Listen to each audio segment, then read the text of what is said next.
Hello and welcome to the Habit Coach podcast. I'm Ashdin Doctor, your habit coach.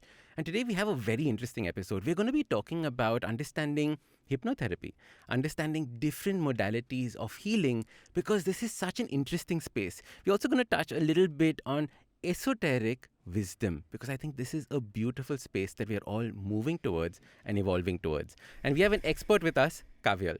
Kavyal, welcome to the Habit Coach podcast. Thank you so much, Ashdin. So lovely to be here. Finally, we are doing this. We've been planning it for months. So we met at a book launch and then we've been like, we have to do this now. Divine timing. Especially right now, like full moon is happening. Oh yeah, the 5-5 portal. 5-5 portal. We're going to talk about all these interesting things. Yeah. Kavyal, tell the audience a little bit about yourself. How did you get into this journey? It's so strange. I never planned to be a therapist. In fact, when I was studying, there was nothing like a therapist. We'd never heard of something like that. So it's so strange. I was a home science graduate. And the only reason why I even did home science was I had one condition and my father had one condition. My condition was I'll study anything that didn't have math. And my father had one condition. I'll put you anywhere that didn't have boys. Okay. The only option that opened up was home science. And I loved it actually because it exposed me to a lot of stuff. Eventually, I did my hospitality administration. I wanted to be an air hostess. You know, when you're 20, you just kind of want to fly out. That was a plan, but that was my plan. That was not the universe's plan for me. Full googly happened. I had an arranged marriage at 20 to this amazing man. I'm still married to him. It's been 22 years. Fantastic. But because of the way events panned out, my career never took off. And initially, I was a very below average student, you know. I didn't have any dreams or hopes for myself. I was very happy being married. But I guess, you know, as you grow, you start feeling like, maybe I want more. And then life was getting very constricted and very difficult. Between the age of 20 and 24, I found myself in an absolute depression. I was sleeping 19 hours a day, barely getting out of home. I'd stopped speaking. But even then, it just felt like, oh, Kavyal's just being lazy. You know, there was no diagnosis.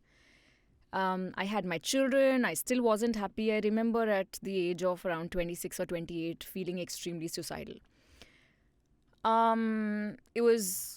And I had this pattern of binge drinking. You know, I'd find a party, I'd binge drink, tequila, like 6-7 shots of tequila till I could just pass out and somewhere find the courage to look, okay, let's end this. This isn't working. It was in one of those moments when I had this flash thought, almost like a voice that said that you can do everything differently now. And a series of events again begun to unfold where I found the Oprah Winfrey show. I was getting a lot of inspiration from different places, and I met some friends who said, you know, hey, why don't you do this? Why don't you try this? It was almost like the profession called me.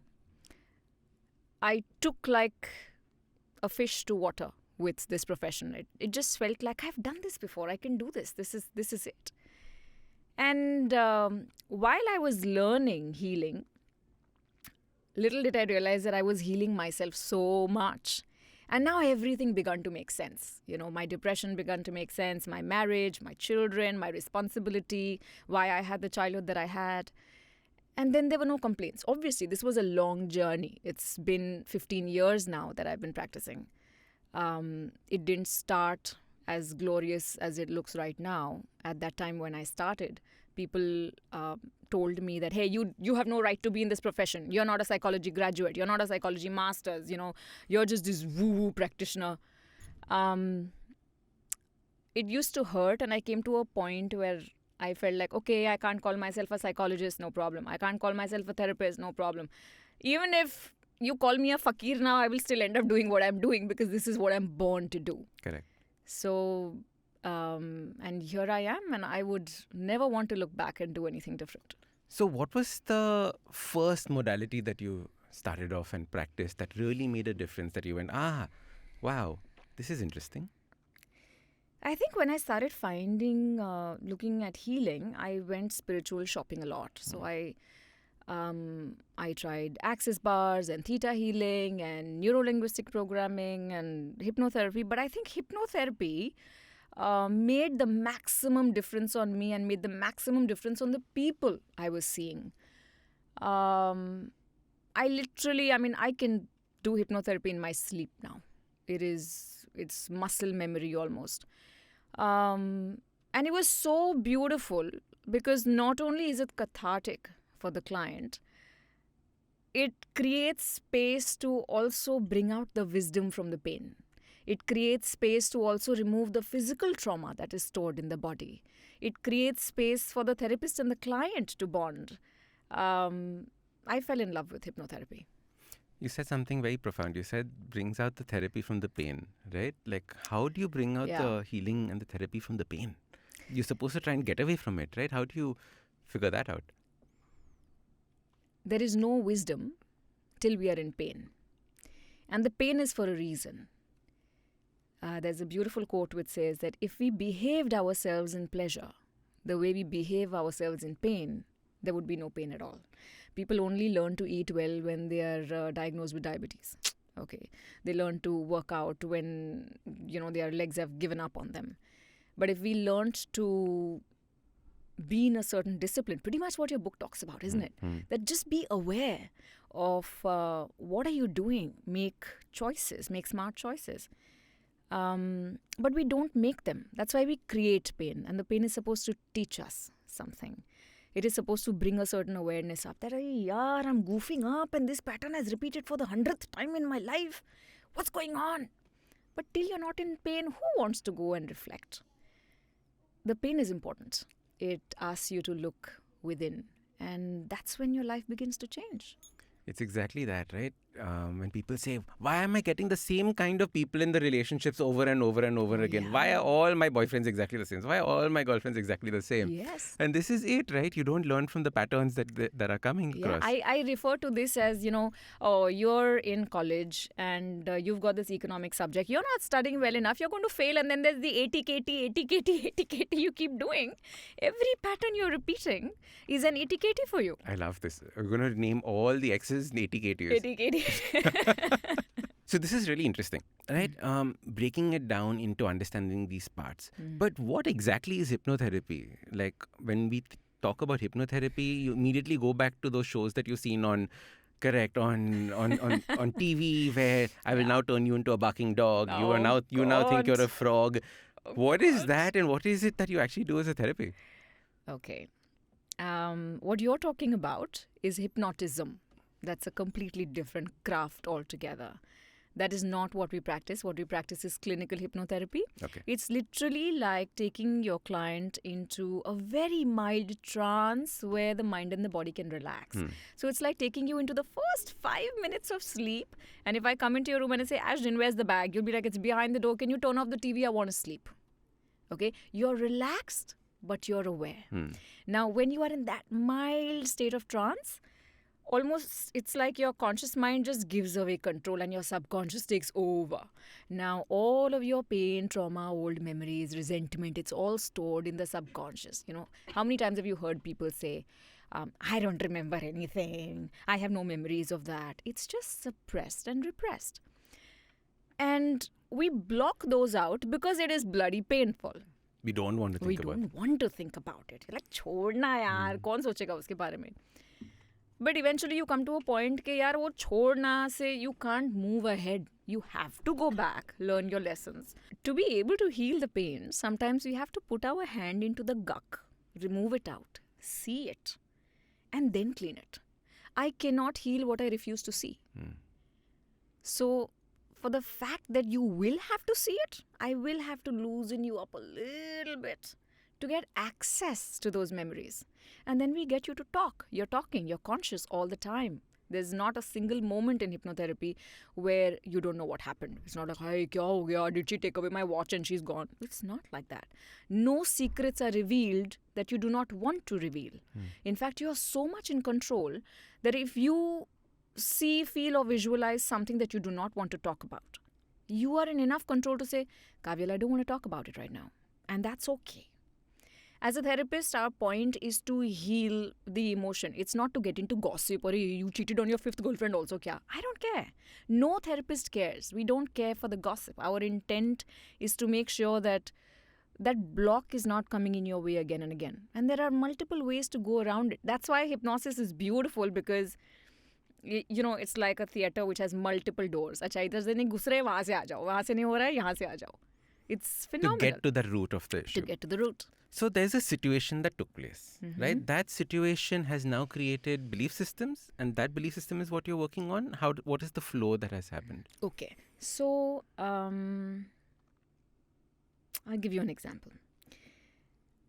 I'm in senior KG, and my teacher has given me a red colored chalk and a paper, and a circle which says, and she says that draw or color only within the circle.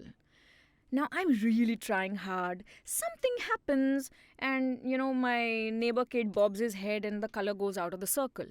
Now that poor little 3-year-old child doesn't have the skill set to go and tell the teacher, "Ma'am, it wasn't my fault."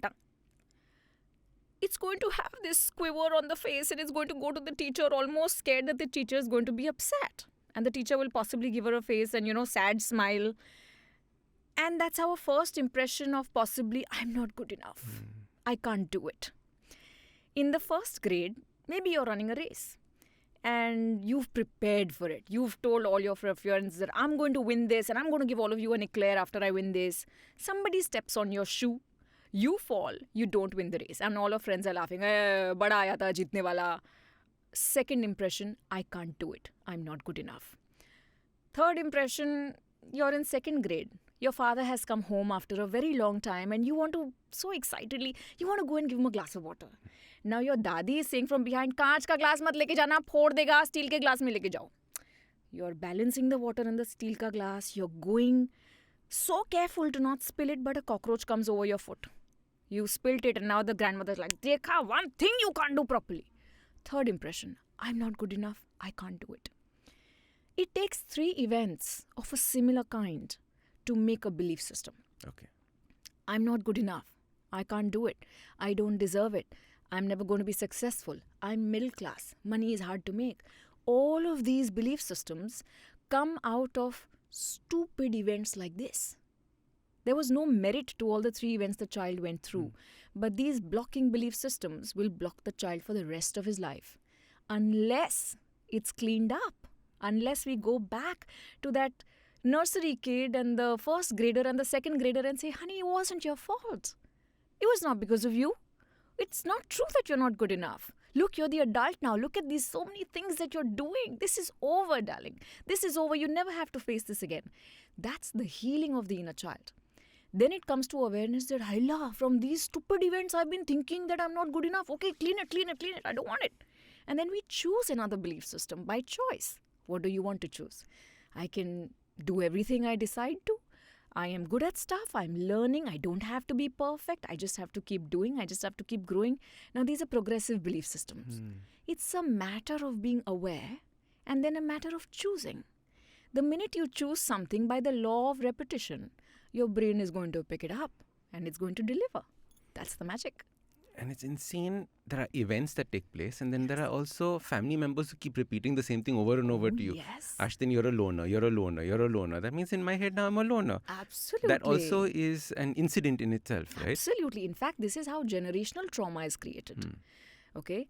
That's a big one. I'm going to move into the generational trauma topic right now. Suppose you've heard your parents say that it's very hard to make money, and you've experienced the anger on his face when he comes back home in the office. You've experienced the frustration when the wife wants 200 rupees more to serve a guest, and he's like, "Paise ka jhad laga hai kya?" And you start realizing that, oh my God, this is difficult. You've possibly also experienced growing up that when dad needed surgery, we didn't have enough money. Okay? That is a trauma that your parents went through, which was a trauma caused due to lack of abundance. Okay? Now, on the surface, I may hate my parents. I may feel like they are idiots. Kuch nahi aata hai unko. I'm going to do life differently. But the family systems, the blood bonds, Ashdin, they are so thick and so delicate. It's like a spider's web. It's impossible that you touch one strand and the others won't move. Okay? So consciously, as much as I may be rubbishing my parents' experiences, subconsciously I will feel like, Mom and Dad, I love you so much that if you couldn't experience and enjoy money, how can I? So either you will repeat the pattern of financial difficulties, or you may go the other way and say, नहीं नहीं मैं बहुत पैसा बनाऊंगा. You will make tons of money, but you will burn out and you will not be able to enjoy the money. Because enjoying that money will make you feel guilty. That's generational trauma passed from one generation to the other. But it's not like, oh my God, now it has been there, what, I have to suffer this for the rest of my life? No. The beauty of your mind is that whatever comes to awareness need not repeat as your fate. But if it doesn't come to your awareness, then it's just destiny. Then you're just, being driftwood, you're going with life. Same belief systems that my father said, same habits that my mother had. I just carry it on and I create exactly the same life.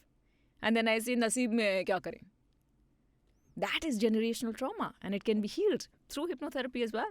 So beautifully put. It is the stuff that we are unconscious about, subconscious about, unaware about, that keeps repeating. Absolutely. As soon as you think about it, bring it to the forefront, you have a choice now.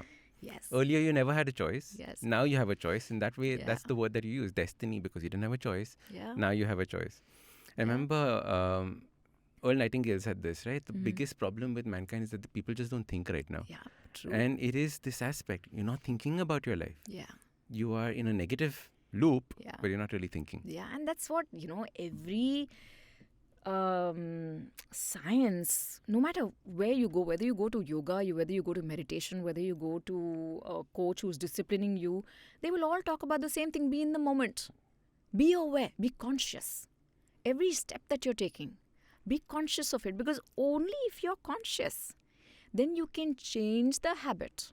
Then you can change the thought. Then you can change the reaction to that thought. And then everything changes. But it's hard. It's very hard to get into that place. It's hard, yes. What would be the starting points for people listening here? So, what are some habits for becoming a little bit more conscious about your life? Before habits, I want the people to understand that when do you know that you need help? Okay? If you're not happy with the way your life is going. Doesn't everyone? To a certain extent. Not really. I mean, if you are viewing your life, if you're doing your self-work, then you're very grateful. If you ask me, would you want to go back 5 years? No way. I don't want to go back 5 days. Would you want to jump into the future? No way. I want to experience everything, right? Correct. We are literally like a blob of light sitting somewhere in the universe, and we are given a chance that, hey, do you want to go and have the human experience? And you've come here to experience the sadness and the joy and the anger and the relationships and the food. And then you say, I will fast forward karke take me safely to death. That's not the agenda of life, right? You're eating the hamburger and not enjoying it because you're thinking about the treadmill the next day. Oh, yeah. Correct? That's what it is. True. You're eating the hamburger, eat the damn hamburger. Enjoy that morsel in your mouth. But that's about being in the present.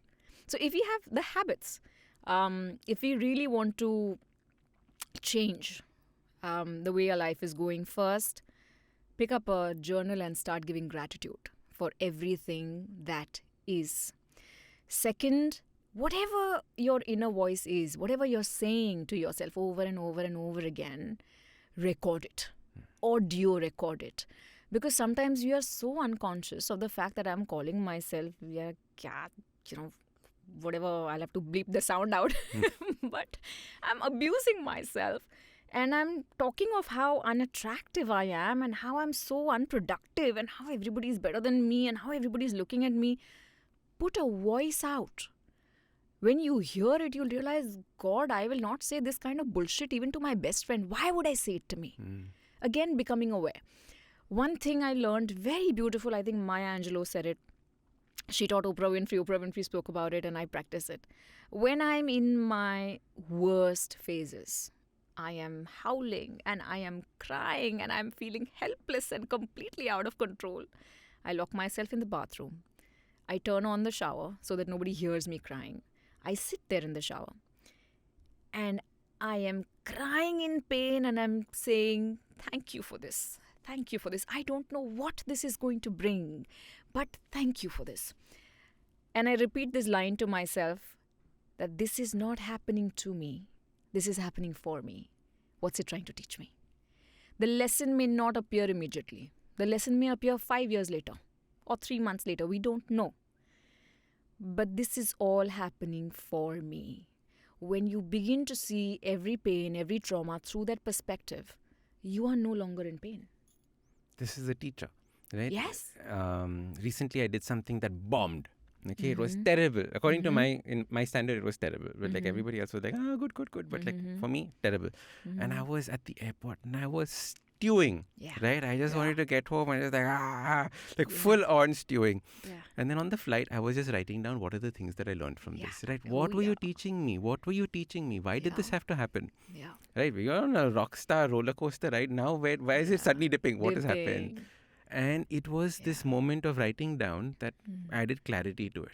Because if that wasn't, then I would go home and watch Netflix. True. Right? If it wasn't, then I would go home and have a drink or something like that. True. Right? It was you had to learn from this instant and this moment. Yeah. Also, every time, people get all worked up when they're feeling rejected. They're feeling rejected at work. They're feeling rejected in relationships. I have always experienced this, that every rejection is a protection. Every rejection is a protection. Explain. If you're really trying hard to get somewhere and it doesn't happen, you want a particular university. 1 second. I'm going to say this again. Every rejection is a protection. Is my hair okay? Looking gorge. Gorgeous. So every rejection is a protection. I'm going to explain that. If you're desperately trying to get into a particular university and it's not working out for you, it's almost like God is telling you, darling, that's not your path. You're going to find the love of your life in the other one. You're also going to change your subjects. Those subjects are not available here. And then you're going to master in that subject. I am protecting you from what this university could put you through. If you are with a lover and the lover rejects you, I don't like you, I don't want you, I'm done with you, and you feel rejected, you don't know what a lifetime with this person could do to you. It could trash you out. Okay? You don't need to be trashed out. Literally, God is saying, "Arey yaar, तेरे को पता नहीं है 3 महीने में कौन आने वाला है. तू निकल इधर से."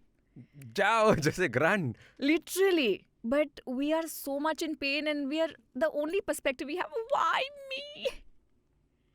Why not you? The blessing is coming to you. But for the blessing to come to you, you got to let go of this curse first. Kavyal, now this sounds very easy to do when everything's hunky-dory. Now, when you're going through that shit, how do you, at that point of time, either as a friend, tell this person that, "Arey, don't worry, imagine it could have been worse," or tell yourself things like this, because you're not thinking at that point of time. Yeah, but that is exactly why those habits that we spoke about is needed. Suppose I have this habit of putting down 5 things that I'm grateful for every single day. Okay? And I have multiple big fat books which are only talking about gratitude and how much I've been taken care of. It's very hard to go into a downward spiral and not have faith that things are going to turn in your favor. Because, hey, look at these books, dude. They've turned in your favor all the time. Look at the amount of good stuff that's happening to you. Okay, that's why we need to cultivate these habits in advance, not when we're in pain. A painkiller never works at the peak of your pain. You have to start, you want to be strong when you're 50, you got to start working out when you're 30. Correct. You can't work out today and say, "Oh, I don't have my abs today. I worked out yesterday." It doesn't work like that. So these habits actually help you in developing a certain kind of faith that moves you through life so much easier. It's not always going to be easy. If it was a cakewalk, everyone would be doing it, yeah. And not only would everybody be doing it, but imagine this like a video game. You have a laptop and the only button you have to press is enter, enter, enter, enter. What's the thrill? You're going to get bored and say, "I don't want this." You want something more exciting. You want to feel alive. It is only through the ups and downs that you end up feeling alive. When you're 50 and 60, these are the stories you're telling people. Yeah. The joy, where did I read this? Subtle Art of Not Giving a Fuck. What a beautiful book. It said that joy comes from solving life's problems. Okay? So we feel proud of ourselves and we feel like, okay, I did something. I have something to talk about because I solved all of those, not just by watching Netflix and not remembering what the hell I was watching the previous day. Correct. The way I was at a event, I was giving a talk, and one person raised their hand. I'm saying, how do you deal with challenges? And I was like, basically, a challenge is only telling you where you need to grow from now onwards. Because once you've grown, it's no longer a challenge after that. True. Correct? So challenge is only a scope saying that, Abhi, now you have to learn this. Now you have to learn this. That's all a challenge technically is. Yeah. Amazing. Okay, coming back into our alternative therapies, Yeah. right? We have hypnotherapy as one big basket. What are the other things that you are very, very passionate about in terms of the alternative healing therapies? Everything, actually, Ashdin. There is so much in India. We have hypnotherapy, we have theta, we have pranic healing, we have astrology, numerology, tarot, access bars. There's so much. And every day we are coming up with new stuff. And I'm not surprised. I'm just extremely happy that this is 2000, 3000, 10,000 saal purana wisdom that we've already had in our country. Okay? Now, when we're talking about psychology, if you see psychology, you will have Freud and Mesmer and all of these. You will not have an Indian psychologist. So you don't have theories which were written by Brahmasmi. You have all of these Western people coming and telling you how the brain functions or how people function. That's great. That's one part of it. When you know the theory, it helps you to understand the motives and, what's going to go on. But the alternative therapies, they work mostly on relief. They work on removing the pain. They work on giving you hope. They work on giving you strength. Access bars is about 32 points on your head that store emotion, memory, old negative belief systems that are blocking you. It's literally about touching those points in a certain manner that releases that energy. When you're doing access, you can actually feel like a very mild electric current running through you. And you feel like, where the hell did that come from? But it's as simple. When you're talking about astrology, it's about predicting and knowing that, how's the sun going to impact you? You were born at this time, so where are the planets placed? And people say, hey, it's all nonsense. Nobody has proved it. I have been living with a father for the last 42 years who's the most brilliant astrologer ever. For 42 years, I have seen how everything that he has said, 99% of it would have come true. And it helps us navigate and be mentally prepared for what to expect. And not be scared about it, but prepare. It simply talks about the fact that, look, if you're going to have a car accident, you're going to have a car accident. But at least wear a seatbelt. Okay? Theta healing is about taking you to the theta level in your mind, the theta wave in your mind, which will bring out all of your creativity, your focus, and, just the minute you are focused and present, half the issues are solved there itself. This I've never experienced. We've never experienced this because people talk about this as if kuch nahi hai, bakwas hai. But if you actually see all of these points, when the old sages, the older people in our families, they had to give you blessing. They would touch you like this. Okay, now that touching here is literally touching the points on your head, which activates something. Correct. If you go to a guru today who is, very good and very well known, doing a good job, they will tap you on your third eye. Because that activates something. It could sometimes bring shocks and shivers to your body because you're not prepared for that energy. But we have all of this. There's emotional freedom technique. So when I work, I try to combine everything that I know because everything works. Okay? For skeptics, when somebody comes and tells me and they're sitting in a space of challenge, I don't think any of this works. I tell them, you're right. Why don't you, just listen to a podcast, go do an intellectual course, maybe that'll help you. If somebody very physical comes to me, I'll say, forget everything. Just go dance. Just go work out. If somebody very spiritual comes to me but refusing therapy, I'm like, just listen to your guru, that's fine. Everything works if you believe it. But if somebody has to force you to believe something, your resistance is going to come up. But eventually, it's like the multiple rivers that all merge into the sea. Correct. Everything works. It's so nice the way that you put it. Like, everything works. It's about your belief system. Yeah.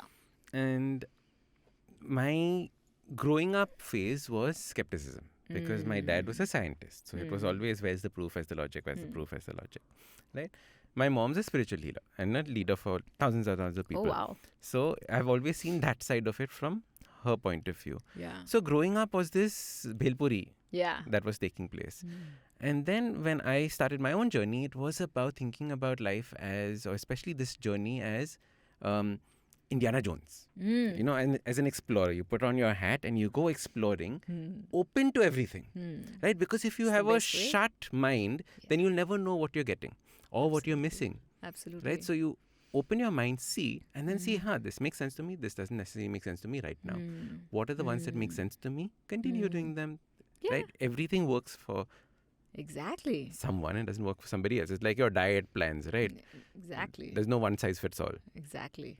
And it's true. It's exactly how you should be. The takeaway from that is just walk with an open mind and pick up what you like. Leave what you rest. What you don't like, just drop it. You don't have to believe something. You don't have to do something. That never works. Never works. What's the funda of today? Today, there is a full moon eclipse taking place. 5/5, you mentioned right in the beginning of the podcast. What's the funda of today? And what's the funda of May? May is a big month for everybody, right? So energies are constantly changing. Okay, I'm not going to get into the whole 5/5 thing, which is a lot of detail. But 5 is the planet Mercury. Okay, and 5 is the planet of communication. Right. 5 is the planet of travel and network. And when 5/5 opens up, it's literally like a whole energy gateway is opening up for better possibilities for you. So leave your old belief systems behind, walk into the new, take up more challenges, improve your communication. But May, especially April and May, now the sun is on our heads. Okay. So when the sun is on our heads, and people who are especially born in the months of April and May, you will experience that during April and May, their tempers will be at their worst. So I always tell people, be careful. It's a heavy energy month. Either you or people around you will be firing off all the time. So try and be patient. Try not to take things personally, because that energy just brings out the anger. Correct. The sun represents the heat, and the heat is going to come out. Okay, so April and May are specifically heavy, but post the 14th of May, when the Mercury retrograde gets over, you will see that people begin to relax, things become easier. And Mercury retrograde, now retrograde is a different concept altogether. There is an illusion of certain planets going in the opposite direction from from their usual track. Okay, so generally if they are going towards the west, it'll start looking like they're moving towards the east. Mercury retrograde happens 3 to 4 times in a year for 20-25 days. Every time Mercury goes retrograde, you will see your gadgets are conking off. Your electronics at home are conking off. You're sending the wrong emails to the wrong people. Small things have been misunderstood. You've booked a ticket and the plan has been cancelled. There are delays and scheduling and rescheduling, and all of these things happen. I hate Mercury retrogrades because I love my schedules and they always mess with it. But when you know कि 14 तारीख के बाद सब ठीक हो जाएगा, then you are at peace. You know, there is a lot of value in just knowing the basics of these systems. I love sending my message out to all my friends. Yeah. Guys, Mercury's in lemonade right now. So all communication is going to go for a toss. We just have to repeat everything peacefully. Yeah. Absolutely. All right, so that was Kavyal, and this is part 1 of our conversation. Make sure you listen to part 2 coming up soon.